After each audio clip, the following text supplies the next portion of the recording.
Ողջույն Factor TV հյուրը ազգային ժողովրդավարական բևեռի խորհրդի անդամ դիվանագետ Արա Պապյանն է, ողջույն պարոն Պապյան։ Միացյալ Նահանգները թույլ է տվել Ուկրաինային հարվածել Ռուսաստանի խորքեն, սա ասում է Քիթ Քելոգը, դա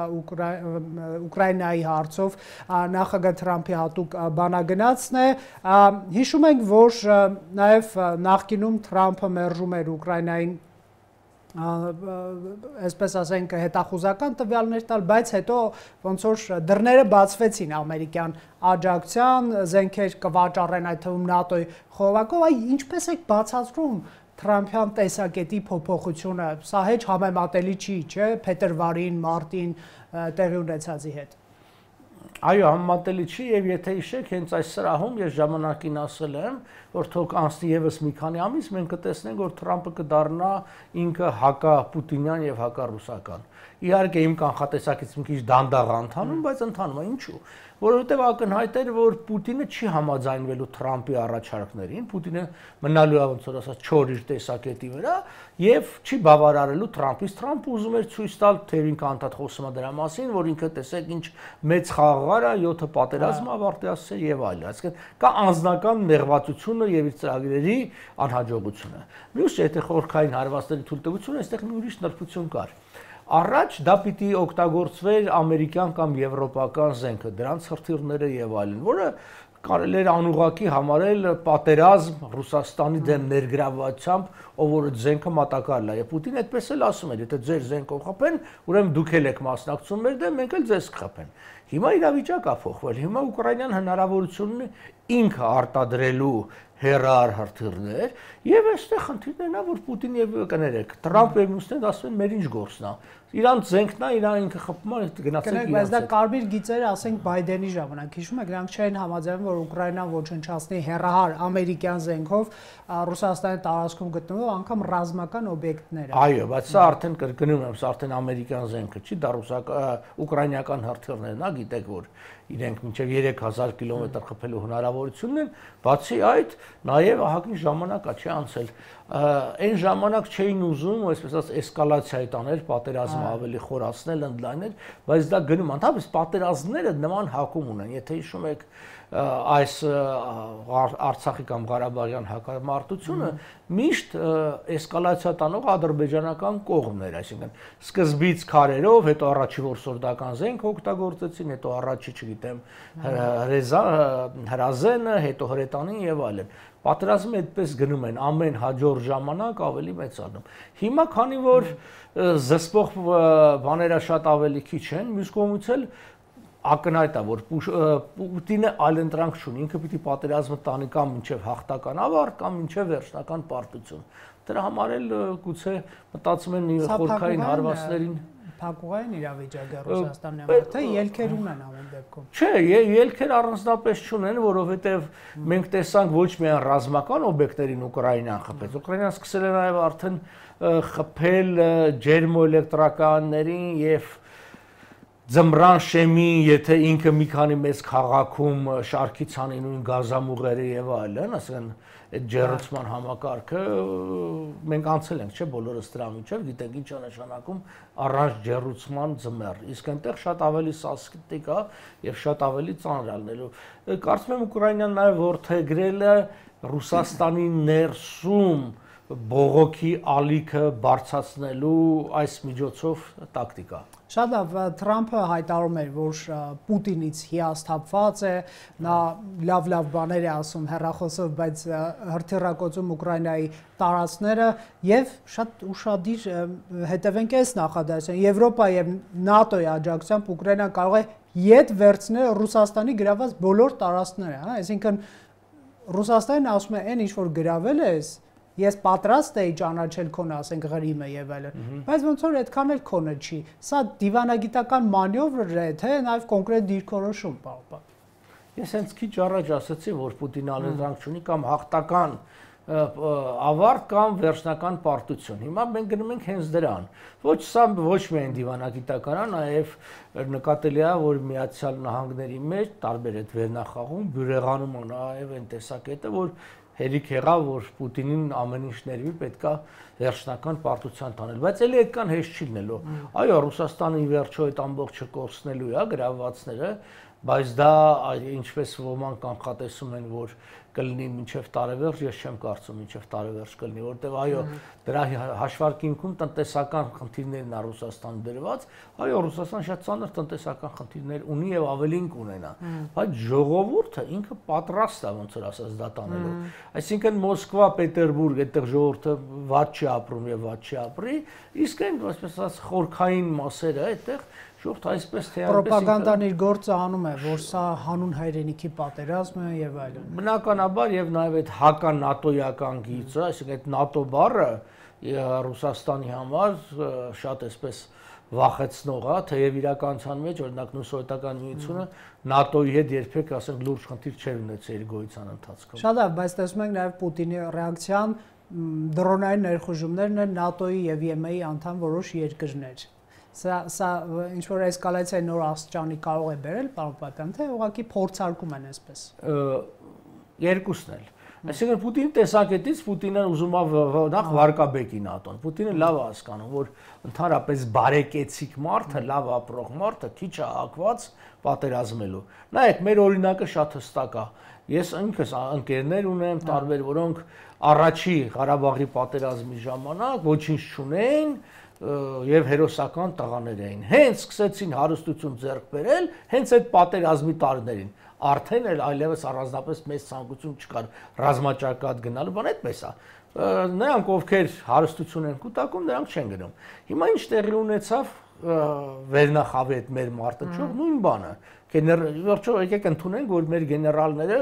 ամեն մեկը կողքից կամ կալվածատերեր կամ գործարանատեր կամ ինչ դա իրողություն է, կռվող չեն։ Բանը։ Հիմա եւ 7 տարածքները վերածել են ռեսուրսների դա ինչի 7 տարածքները, ինչա Երևանում քիչ տարածքներ ունեին այդ ամբողջը։ Դե ուզում եմ ասել դա առանձնահատուկ կարգավիճակ ուներ էլի պատերազմի։ Այո, ասած նայա որ պատերազմի, այսինքն գնումա ավելի բանը չունևորը, նաև այդ փողի համար են գնում։ Նայեք Ռուսաստանի այսօր որ շրջաններից են ավելի, ասենք գյուղեր կան, որ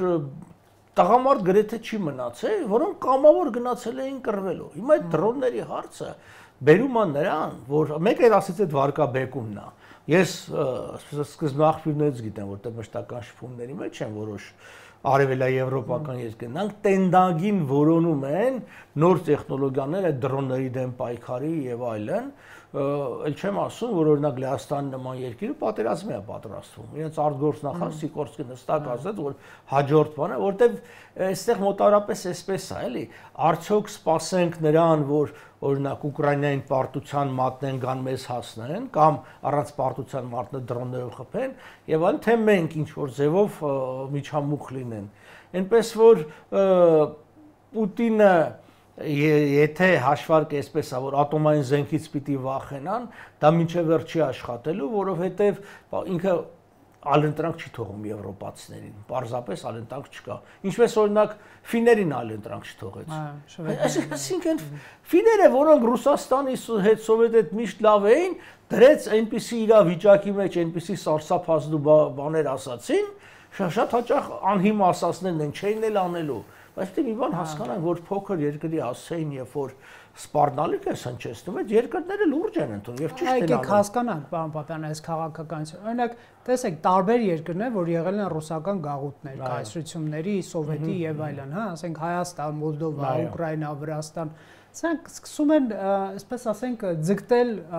արևմուտքի հետ, հա, գործընկերություն խորացնել, ասենք ԵՄ-ի անդամակցության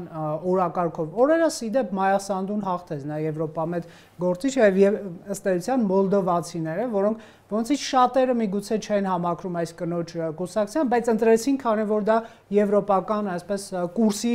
առաջամարտիկ ուժ էր։ Ուկրաինայի մասին էլ չասենք, այդ պետությունը ըստ էության հյուծվում է իր ինքնիշխան որոշման պատճառով։ Վրաստանում ժողովուրդը ձգտում է դեպի Եվրամիություն, արևմուտքի հետ խորացում, իշխանություն կարծես զսպելիս լինի։ Հայաստանում ես գիտեմ դուք քննադատաբար եք վերաբերում իշխանությունների քաղաքականության, բայց ամեն դեպքում օրենքի մակարդակում գոնե ԵՄ-ի անդամակցության այսպես բան կա։ Հստակ մենք քննադատաբար ենք, որ ոչ բավարար մտամետ է։ Հանգարց տպավորություն չլինի, որ մենք քննադատում ենք, որ ինքը օրենք են ընդունել, հասկացա, այո, շնորհակալ եմ ուղղման համար, հա։ Ինչու են այս ժողովուրդները փորձում փախչել, այսպես ասենք։ նախ ցանկացած երկրի հետ լինելու համար այն պիտի գրավիչ լինի։ Օրինակ 1920-ական թվականները, երբ որ կոմունիզմի նկատմամբ այսպես վեր գաղափարին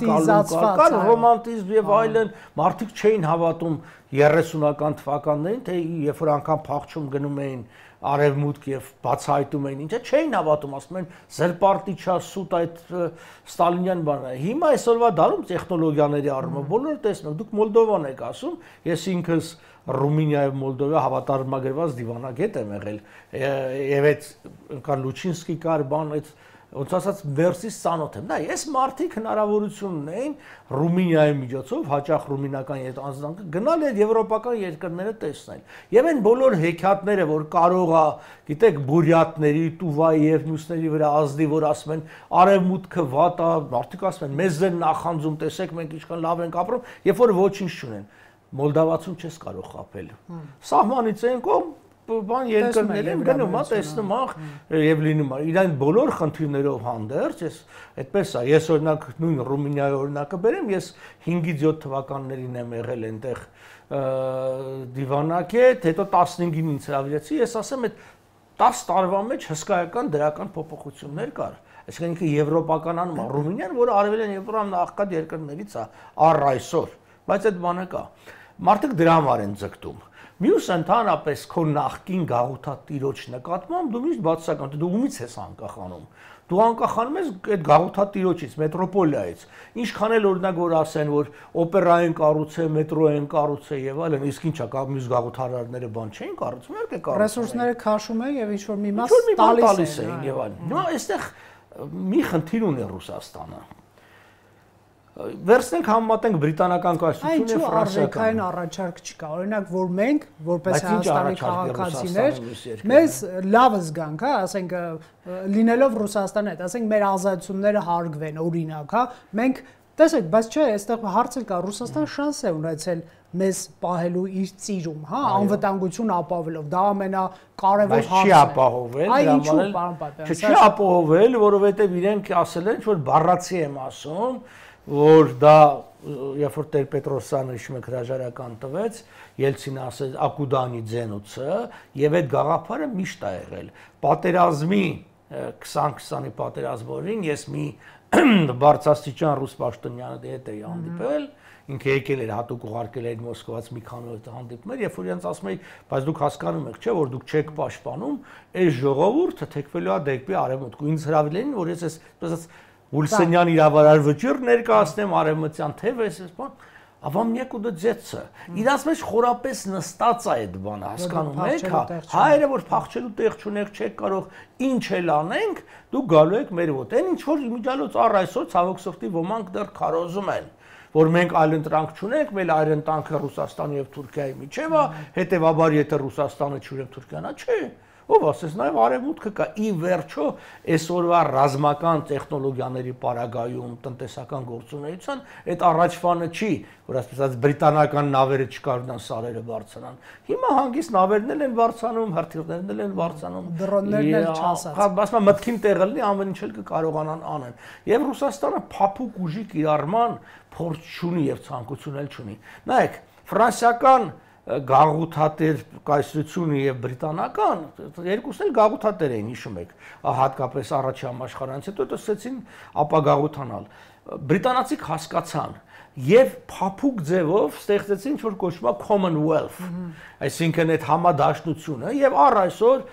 թակույներ, հիմա թակավորը, պետության գլուխն է, ինչ որ հարաբերություններ ունեն, իր ազդեցությունը շարունակում ապահել տնտեսություն։ Ֆրանսիացիք այդպես չարեցին։ Նույն Դեգոլին, որ այսքան գովում են եւ այլոք, նրանք փորձեցին զենքի ուժով ստիպել, այսինքն նույն Թունիսին, Ալժիրին, որ մնան հավատարիմ եւ պարտվեցին, չկարողացան։ Դա համար հիմա նույն Ռուսաստանը կամ ֆրանսիական կամ բրիտանական հնարավորություն ուներ երկու տարբերակ։ Ինքը գնաց ֆրանսիականի ավելի կոշտ տարբերակով, այսինքն ստիպել ստիպել պարտադրել։ Մեզ ասում էր, դե թուրքերը քսի կտանք ձեր վրա կամ ադրբեջանցիներին, վրացիներին մի ուրիշ բան էին ասում եւ այլն։ Եթե ինքը առաջնորդվեր իր իսկ շահերով, հայերիս, պիտի ռուսները, չգիտեմ, ամեն ձևով աջակցեին, որովհետեւ ուժեղ Հայաստանի գոյությունը, ուժեղ եւ մեծ Հայաստանի գոյություն հարավային Կովկասում պրոռուսական տրամադրություններ, դա մեծ հաջողություն էր։ Հիմա իրանք ինչ ունեն։ Ունեն Հայաստան, որը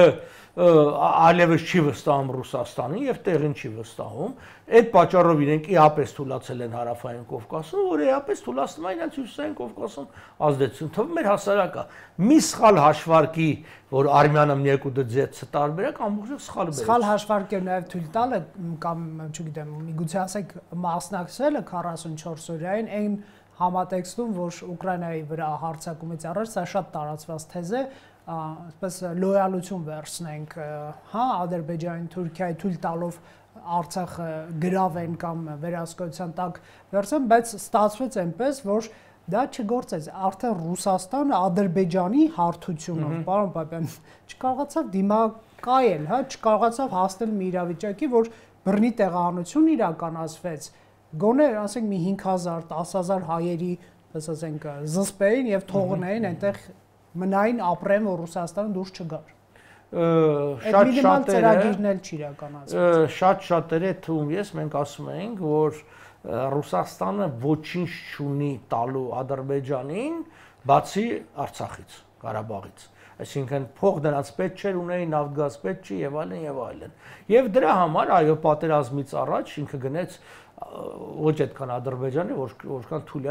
Թուրքիայի լոյալությունը, բայց այդտեղ մի շատ կարևոր հանգամանք կա։ Գիտեք, պատերազմը, իսկ պատերազմը դա միայն ռազմական գործողությունները չի, էլի, ընդհանրապես այդ ամբողջ դիմակայությունը այդպես կոչենք, ունի մի այսպիսի վատ բնավորության գիծ, դու չես կարողանում վերահսկես։ Այո, ռուսներին իրենց պետք էր ինչ-որ մի բան տալ Ադրբեջանին, դրանով Թուրքիայի եւ Ադրբեջանին սիրաշահել, բայց իրանք չհաշվարկեցին, երբ որ սկսում է քանդվել համակարգը, դու չես կարող կանգնեցնել։ Այո, իրենց պետք էր որ ինչ որ այդ Ղարաբաղյան մնացած մասը, որը կար, մնար, որտեղ այսպես ասած խաղաղապահներ, բայց ադրբեջանցիք հասկացան, որ իսկ ինչի պետք է մնան։ Հենա զորք չունեն, ամբողջ ուղարկել են Ուկրաինայի դեմ, 1800 հոգի խեղճ ու կրակ ինչ որ մարդիկ են մի բանով, որոնք լրիվ շրջափակման մեջ են, այսինքն կապել չունեն բանի հետ, առիթա կարանք լրիվ մաքրենք եւ էդ էլ ծրագրերի այսքան լրջագույն սխալներից մեկն էլ նաեւ դա է։ Կներեք, նաեւ Ռուսաստան թույլատրման, այսպես ասենք, խորհրդանիշներից մեկը կարող է լինել, այսպես Հայաստանի հարավով ճանապարհին ռուսական ԱԴՑ-ի կանգնելու բացառումը, գոնե այս պայդրությամբ, այսինքն նոյեմբերի 9-ը կետը իրենց ցանկությամբ տեղի չի ունենում եւ ամերիկացիները հենց էս հարցը ասում են դու չես կարողանում վերահսկել, երբ որ քանդման process-ը սկսում է, այս հիմա Ադրբեջանը չբավարարվեց, չէ՞ մենակ Արցախը վերցնելով։ Հիմա արդեն իրենք խոսում են Դերբենտի մասին, իրենք Ռուսաստանին մեղադրում են ամեն ինչի մեջ, որի մեջ կա մասամբ ճշմարտություն, մասամբ մի քիչ ուրճացված այդ մեղադրանքները եւ այլն։ Հենց սա է, դու չես կարող բանանես, դա էլ է ռուսներին ասում, որ դուք հասկացեք մի բան, դա ցույցության նշան է լինելու Արցախի անձնումը, դրա համար էլ հիմա իրենք ոնց ուզում են խոսում են եւ լծակ չունեն, չի կարողանալու որևէ բան անի Ռուսաստանը, Ադրբեջանը։ Հիմա կողքից նայող երկրներ կան, ինչ են թեքվում ավելի միջինասիական երկրների հիմա դեպի Չինաստանի կողմը։ Առաջ Ռուսաստանի ազդեցությունը Միջինասիայում շատ ավելի էր։ Իրանք տեսան, եթե չի կարողանում, օրինակ դու Ղազախստանի կամ Ուզբեկստան նման երկիրը տեսնեն Ադրբեջանի վրա չի կարող, ուժը չի պատում, ինչի պետք է իրանք խեղճանան այնտեղի առաջ։ Եվ այդ ամբողջը արվում է։ Սա լրջագույն սխալներ է Ռուսաստանի, որի հետևանքները շատ ծանր են։ Իսկ ինչպես է փոխվում մեր տարածաշրջանում ուժային բալանսը արտաքինը, այսինքն ռուսական խորը ենթակայության տակ գտնված տարածաշրջան, ըստ էության Ռուսաստանին հաջողվել էր հաղթել թուրքական եւ իրանական ազդեցությունների դեմ պայքարում եւ այս 3 հանրապետությունը ըստ էության ուղիղ կամ անուղիղ ոչ ուղիղ կառավարման տակ է, բայց հիմա մենք տեսնում ենք այսպես ամերիկյան ներթափանցում, եվրոպական ներթափանցում, իհարկե այսպես Վրաստանում որոշակի կոնկրետության կարիք դեռևս կա, բայց պաշտոնական մակարդակում Եվրամիության անդամակցության տեխնացու է այդ երկիրը։ Չենք կարող հերքել, որ ինչ որ մի օր կարող է վերականգնվի այդ process-ը, հա։ Ադրբեջանը եւս ձգտում է ԱՄՆ-ի հետ ռազմավարական գործընկերություն հաստատել։ ԵՄ անդամակցությունից պարզ է, չեն խոսում։ Ուզում եմ ասել, կա որոշակի ներթափանցում։ Այ սա ինչպես եք դուք մեկնաբանում, պարոն Պապյան, ուր կարող է գնալ։ Այն, որ Ռուսաստանը, Հարավային Կովկասը գրեթե ամբողջովին կորցրել է, այստեղ գրեթե բառն է ուզում, քիչ է մնացել։ Եվ եթե կտրուկ փոփոխություններ Ռուսաստանի, այո, դեռ ռազմաբազան կա, դեռևս էս Հայաստանը շարունակում է մնալ գոնե թղթիների մակարդակով տարբեր կառույցներ եւ այլն, բայց սա էլ չի գործում, չէ՞, խնդիրը է սա։ Ոչ ռազմաբազան կարող է իր գործառույթը կատարել, օրինակ, ով որ մի քիչ թե շատ ռազմական գործից հասկացող մարդը կարող է մտածի, որ Գյումրիի ռազմաբազան կարող որևէ դերակատարություն ունենալ, եթե Թուրքիան Հայաստանի վրա հարձակվի։ Երբեմն ասում են Գյումրին կա, քանի որ ռազմաբազան կա։ Որոշ քաղաքապետեր էլ Գյումրիից ասում են, որ եթե միութենական պետք է։ Դե հիմա բնական է, պիտի ասի, նախ եկեք հասկանանք այդ մարդիկ առանձնապես քաղաքականությունից բան չեն հասկանում։ Մյուս կողմից եթե ռազմական մասնակիցներն այն դա ոչինչ չի կարող։ Շատ կարևոր հանգամանքը նրա թիկունքային ապահովման հարցը։ Ինքը չունի թիկունքային։ Առաջ, ռազմաբազա չէ, այսինքն այդ ներկայությունը ապահովված էր նրանով, որ Վրաստանում էլ սովետական բանակը կար, հատկապես Ախալքարակ, Ախալցխայ տանկային կորպուսը եւ այլն։ Այսօր այդ ամբողջից կտրտված մի մաս է մնացել, որը ավելի շատ գործում էր իներցիոն մտածողության մեջ ռուսական դրոշի արկայությամբ։ Գիտեք, այդ սովետական ժառանգությունը նաև թուրքերի գլխի մեջ էր նստած։ Բայց երբ որ թուրքերը ռուսական դեսպանին սպանեցին, ռուսական օդանավ խփեցին, որ տեսան, չէ, Ռուսաստանը բան չի կարող անի, աչքից ոնց որ ասած ընկավ եւ այսօր իրենց այդ խոսալն ու բանը, որը անգամ Թուրքիան չէ։ Դա տեղափոխվել է Ադրբեջանը, դրանով է պայմանավորված։ Այդ Արցախը ոնց որ ասած վերջնակետն էր, վերջի կաթիլը, եթե ուզում եք ասեք։ Բայց այդ փորձակնությունը եւ Ռուսաստանի ուժերը։ Հա, բայց այդ ամբողջը սկսել էր, Սիրիայից դուրս մղեցին, այդ գործընթացը էր այդ ամբողջը։ Հիմա մեծ կորուստ է։ Եվ սրա մասին մենք ասում ենք, Ազարյան Ժողովրդական Բևերն ասում է, Ռուսաստանը գնալու է։ Մարդիկ ասում են, չէ, եթե մենք չենք ուզում մենակ մնանք Թուրքիայի արչև, իսկ Թուրքիա ասելով մենք հասկանում ենք Թուրք-Ադրբեջան էս բանը, մեզ պետք է արևմուտքին բերել Հայաստան։ Սա է, ուրիշ տարբերակ չկա Հայաստանը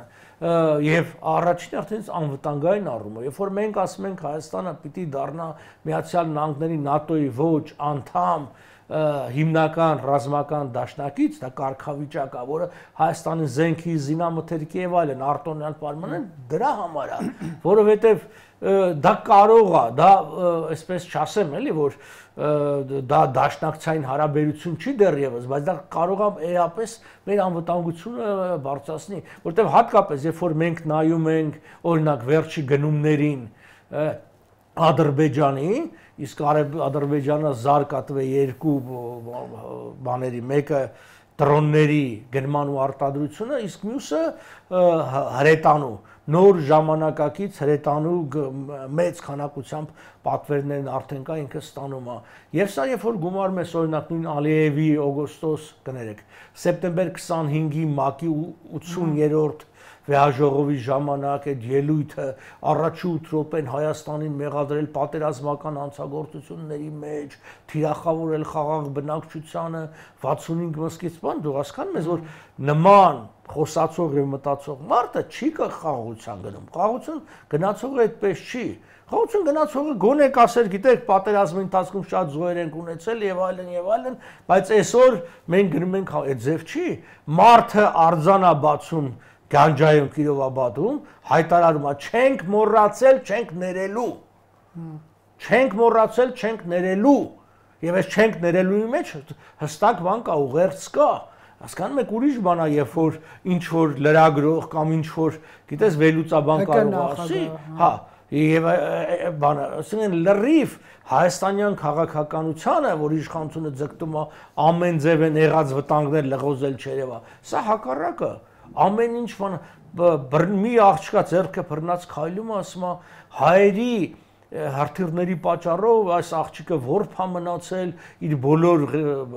ազգականներն ու ծնողները զոհվել են, բան չգիտեմ եղել է թե չէ։ Մի քիչ չեմ հավատում, որտեղ հաճ կարող ասում, բայց ենթադրենք եղել է։ Հենց խնդիրն է նա դու ինչ ուղերձ ես տալի քո ժողովրդին։ Եթե դու որփին բերում ես եւ սարքում ես քո քարոզչության, հակահայկական քարոզչության առանցքը, ուրեմն դու խաղաղության չես գնում։ Պարոն Պապյան, Ադրբեջանի նախագահը նաեւ ասաց Զանգեզուրի միջանց եւ Փաշինյանը իր ելույթում պարզաբանում էր խնդրում, պահանջում կամ չգիտեմ, ինչ բառ ուզում ենք օգտագործենք այդտեղ, հա։ Ասելով, որ Ամերիկայում մենք այդպիսի փաստաթուղթ չենք ստորագրել։ Նախ հարցս, արդյոք մենք կլսենք նման պարզաբանում, ինչու է Ալիևը Զանգեզուրի միջանցք օգտագործում, երբ որ կներեք, էլի, ինքը ստորագրել է թղթի տակ, որտեղ գրած է Թրամփի ուղի։ Ինքը ընդունել է, որ ԱՄՆ նախագահի անունով է։ Դա մեկ, երկրորդը, ամերիկյան կողմը արդյոք իրենց ներգրավությունը 3.5 տարի դեռ կա, չէ՞, նախագահ Թրամփի վարչակազմին։ Այնքան խորքային կլինի, որ եթե այս ենթակառուցվածքները կառուցվեն եւ Ադրբեջանը, ասում դե կառուցել է ենթակառուցվածքներ հրաշալի, դե իմ անխոչնդոտը տվեք, այսինքն արտատարածքային միջանցքի խոսույթ էլի առաջ բերի, փորձելով Հայաստանին հարկադրել այսպես ասենք ամերիկացիների հետ խնդիր ունենալ այն կոնտեքստում, որ դե կառուցված են ենթակառուցվածքներ, փորձեն Հայաստանի համար ավելի վատ պայմաններ առաջարկել, նկատի ունեմ Ադրբեջան։ ԱՄՆ-ն այդտեղ զսպող դեր կկատարի, որ եղբայր, այսքան ներդրումներ են կարել, դու էլ Հայաստանի տարածքային ամբողջականություն եւ այլն հարգող թղթի տակ ես ստորագրել փոխադարձ օգուտներով։ Արի արտատարածքային միջանցքի թարգտուր, այսպես ասենք, երկու մասից է բաղկացած։ Նախ ասեմ, որևէ բացատրություն Ալիևը չի տա հաստատ։ Առ կանտեսի կգնա, իրենք շարունակել են դա կոչել միջանցք եւ այլն։ Մյուսը էական չի դրա անունը, մենք մի քիչ այդ վերնագրի վրա շատ ենք շեշտը դնում։ Դե Փաշինյանը ասաց տարածքային պահանջի, այսպես ասենք, կոնտեքստը։ Հիմա գանք այսպես, գանք կարգավիճակի։ Այո, կարգավիճակին։ Մենք հասկանանք ինչ է։ Ես եւ դուք, որպես Հայաստանի Հանրապետության քաղաքացի, կարող ենք գնալ այդ անցուղին ավտոքշել կամ անցնել այդ անցուղով առանց հաղթահարելու խոչընդոտներ։ Չենք կարող։ Չենք կարող։ Ադրբեջանի քաղաքացին իրավունք ունի անխոչընդոտ անցնելու այդ անցուղով, իհարկե ունի։ Բայց հիմա ո՞ւմ հողն է, մեր թե իրանց։ Եթե Ադրբեջանի քաղաքացին ավելի իրավունք ունի այդ հողի վրա, քան ես եւ դուք Հայաստանի քաղաքացի, հենա եղավ ոչ միայն միջանցք, դա եղավ Ադրբեջանի հող։ Մենք խոչընդոտված է մեր մուտքը այնտեղ։ Իրենց մուտքը անխոչընդոտ է։ Իշխանությունը կասի մեր մուտքը խոչընդոտված չի, բայց ով ասում խոչընդոտված չի։ Հələ թող մեկը փորձի առանց այդ կոնսորցիումի թույլտվության մտնի այդ տարածքը։ Ում են թողելու։ Որևէ մեկ դու չես կարող, հաստատ չես կարող։ Իսկ իրենք կարողանալու են, սա է խնդիրը։ Մենք տնային էության մեջ մյուսը նա է, որ մենք չգիտենք մանրամասները։ Օրինակ դրա լայնությունը շատ կարևոր հարց է։ Ըստ իրանական աղբյուրների 6 կիլոմետր է լայնությունը։ Եթե 6 կիլոմետրը Մեղրին 3 կիլոմետրի վրա է սահմանից, ուրեմն Մեղրին ընկնում է այդ գոտու մեջ, Մեղրի քաղաքը, բազմաթիվ գյուղեր, մենք չգիտենք մանրամասները։ Այս է վատը։ Ոչ կարգավիճակի, ոչ ընկել ենք իշխանությունն էլ թեման տանում անընդհատ, դա միջանցքա թե միջանցքի չէ բանը։ Նայեք, վերնագիրը կարևոր չի, թող թրիփ կոչվի, ինչ ուզում է կոչվի, բայց հարցը էլ եմ կրկնում, ով է իրավունք ունենալու այդ տարածքում ազատ երթևեկելու։ Մենք Հայաստանի քաղաքացիներից, թե Ադրբեջանի։ Մյուսը, տեսեք, Եվրոմիությունը 246 միլիոն դոլարի գրանտ դրամաշնորհ տվեց Հայաստանին, այդտեղ, այսպես ասած, աշխատանքներ կատարելու համար։ Հիմա ինչ է ստացվելու, որ մենք իբր թե ընկնելու ենք իրանց լավության տակ մեզ փող են տվել, բայց այդ փողը մեզ համար չի ծառալու։ Այդ փողը նորոգելու է երկաթուղին ճանապարհը ադրբեջանցիների համար։ Բայց մեր հաշվին է ստացվում։ Եթե այդ գրանտը տային եւ մենք նորոգեինք օրինակի համար, չգիտեմ, կառուցենք Ֆիալետովը Վանաձոր երկաթուղին 22 կիլոմետր եւ որը հնարավորություն կտար, եթե Ադրբեջանը համաձայնվեր Բաքու, Թիֆլիս, Կազախ, Իջևան, Ֆիալետովը Վանաձոր, Գյումրի Կարս երկաթից օգտագործել, որը ամենակարճը կլներ, որը մոտ 120 կիլոմետրով կարճ է, քան Բաքու, Թիֆլիս, Կարս երկաթուղին եւ ավելի կարճ է, քան Բաքու, Մեղրի Իգդիր եւ այլ երկաթուղին եւ այլն։ Այդ դեպքում ես կասեի ադրբեջանցիներն են խաղաղություն ուզում, եվրոպացիք էլ փողը տվեցին, մենք այդ երկաթուղին կառուցենք, որի դեպ ասեմ նաեւ Երևան-Թիֆլիս ճանապարհներ մոտ 100 կիլոմետրով երկաթուղային կրճատելու։ Այդ մի բան է։ Հիմա մենք իրանցից փողը վերցել ենք ադրբեջանցիների համար, պետք է էլի մենք չէ։ Ուրիշները բան կառուցեն։ Իսկ կզսպի, այսպես ասենք, արտատարածքայնության ախորժակը Ադրբեջանի չէ, չի զսպի։ Չէ, իրանք արդեն ստանում են արտատարածքային, էլ եմ ասում։ Եթե հայկական օրենք այնտեղ չի գործելու, էլ ինչ իշխանությունն ասում է գործելու է, ո՞նց է գործելու։ Ինչպես նշեցիք, դետալների կարիք կա այստեղ։ Ո՞նց է գործելու։ Հայաստանի տարածք մտնելու համար դու պետք է ցույց տաս քո անձնագիրը Հայաստանի սահմանապահին, ինքը պիտի ասի մի հատ էստեղ նայեք։ Դե ձեզ մի գաղտնիք ասեմ, հիմա էլ այդպես է։ Օրինակ Նռնաձոր գնալու համար ռուսները պետք է քեզ թույլ տան, որ այո, դա մենք վերադառնանք, դրա մասին ես գիտեմ, շատ եմ եղել 70-ական, դա սահմանամերձ գոտի էր համարում, մենակ Նռնաձոր չէ, դա Շվանիձոր բաներ։ Ես կոնկրետ երթուղի եմ ասում, որ գնացել եմ։ Այո, հենց սա է ամբողջ հարցը, բայց նա ամեն պարագային, հենց սա է հարցը, որ դա դաման ասում ենք սահմանապահները պիտի դուրս գան։ Հիմա շատերն ասում են սահմանապահները դուրս են եկել,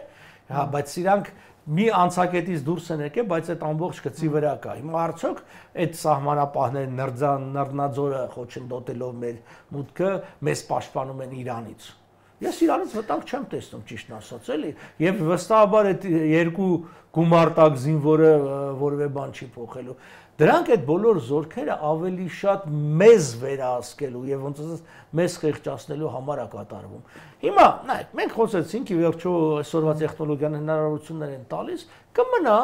ես ասում եմ, դուք կտեսնեք, որ այդ անցուղու վրա Հայաստանը որևէ գործողություն չի կարողանալու կատարի։ Դա արդեն էքստերիտորիալ է։ Կտեսնենք հիմա այդպես կլինի թե չէ, ես ասում եմ այդպես է լինելու։ Պարոն Պապյան, շնորհակալ եմ այս հետաքրքիր զրույցի համար։ Factor TV-ում հյուրընկալել էինք Արա Պապյանին։